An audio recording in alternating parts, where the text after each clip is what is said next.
Episode number 3350। Title, Veer find the sky clock. ये सोचकर वीर का दिल धड़क उठा, अगर मैं समय रुकने पर कोशिश नहीं कर सकता तो मैं उल्टा क्यों नहीं करता। शायद मुझे सुइयों को रोकने की कोशिश करनी चाहिए। अगर यह स्काई क्लॉक होती तो ये रुकने के बजाय मुझसे लड़ सकती थी। वीर ने जैसा सोचा था वैसा ही किया। उसने समय की शक्ति का प्रहार थामे रखा और खोज जारी रखी। जब उसे एक पत्थर की घड़ी मिली तो उसने उसकी सुई को घूमने से रोक दिया। इतनी दूर चलने के बाद भी वीर को कुछ नहीं मिला। अचानक उसके सामने एक पत्थर की घड़ी दिखाई दी। सुई बेतहाशा घूम रही थी। वह इतनी तेज घूम रही थी कि अब सुई दिखाई नहीं दे रही थी। वीर ने कुछ देर तक उसे गौर से देखा। सुई लगातार काउंटर क्लॉकवाइज घूम रही थी। उसकी गति के हिसाब से उसके क्षेत्र में आने वाला कोई भी प्राणी तुरंत अंडे में बदल जाता। वीर उस जगह में दाखिल हुआ। उसकी आंखें आश्चर्य से भरी थीं। उसके शरीर ने प्रतिक्रिया दी। उसके पत्थर जैसे शरीर को बाहर से शक्ति का एहसास हुआ। समय उसके बाहर पानी की लहर की तरह था। वीर ने अपनी त्वचा पर समय की नदी के प्रवाह और बहाव को महसूस किया। हालांकि समय के उलटने से उसका शरीर हिला नहीं, फिर भी वीर को झटका लगा। उसने उस अजीब सी घूमती सुई को देखा और सोचा, क्या इस घूमते हुए समय का उलटना बहुत तेज है?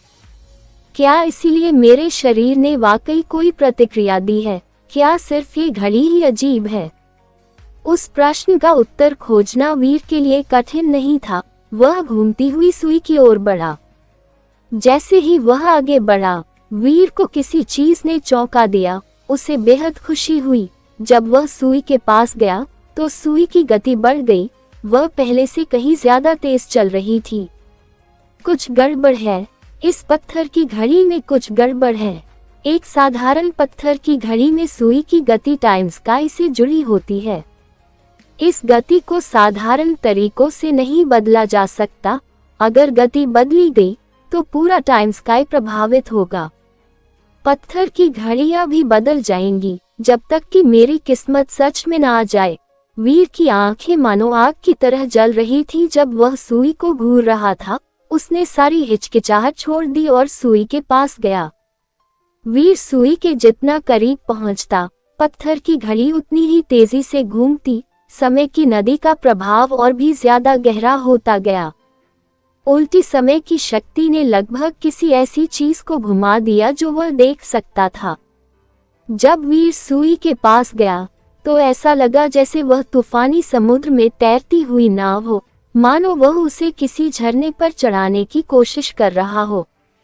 हर कदम पर उसके शरीर पर बेतहाशा दबाव पड़ रहा था। चूंकि उसका सुपर गॉड स्पिरिट मोड विकसित हो चुका था, ये पहली बार था जब वीर का शरीर किसी प्रकार का दबाव महसूस करने में सक्षम था। ये शरीर शक्ति को महसूस करने की क्षमता से इनकार नहीं करता। ऐसा सिर्फ इसलिए है क्योंकि अब तक सभी विरोधी शक्तियां इतनी कमजोर रही हैं कि मैं उन्हें महसूस नहीं कर पाया।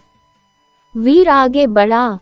समय की शक्ति उस पर काफी दबाव डाल पा रही थी, लेकिन बस इतना ही। ये शक्ति वीर के शरीर को हिलाने के लिए काफी नहीं थी।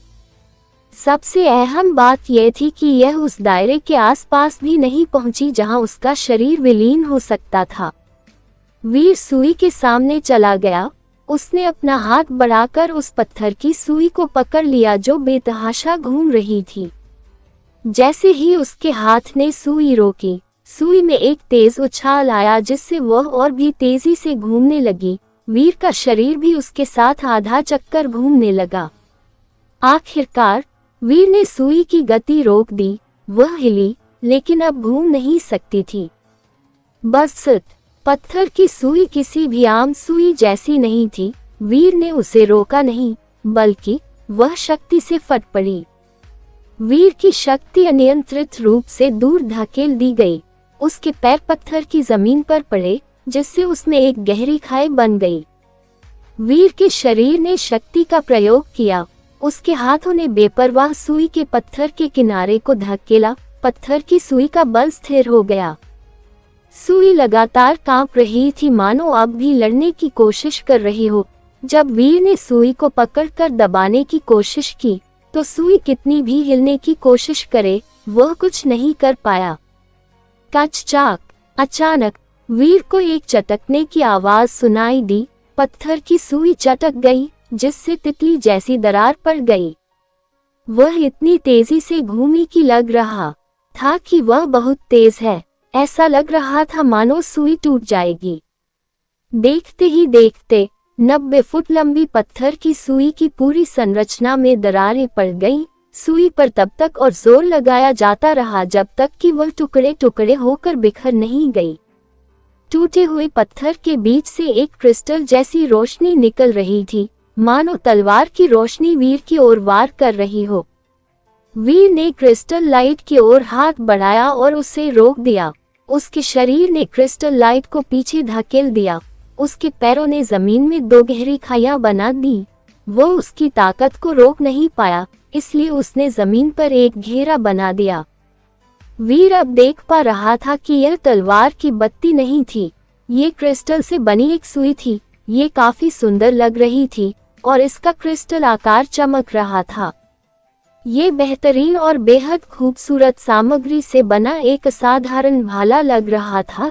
या तो यह ऐसा ही था, या फिर यह एक अजीब क्रिस्टल जैसी तलवार लग रही थी जो बहुत बड़ी थी। क्रिस्टल की सुई उस समय तक पत्थर की सुई में ही थी। वह तभी प्रकट हुई जब उसके चारों ओर का पत्थर का खोल टूट गया। ये सही ही होगा, ये स्काई क्लॉक ही होगी। वीर बहुत खुश था। उसका शरीर शक्ति का प्रयोग करता रहा और क्रिस्टल सुई की शक्ति उससे लड़ती रही।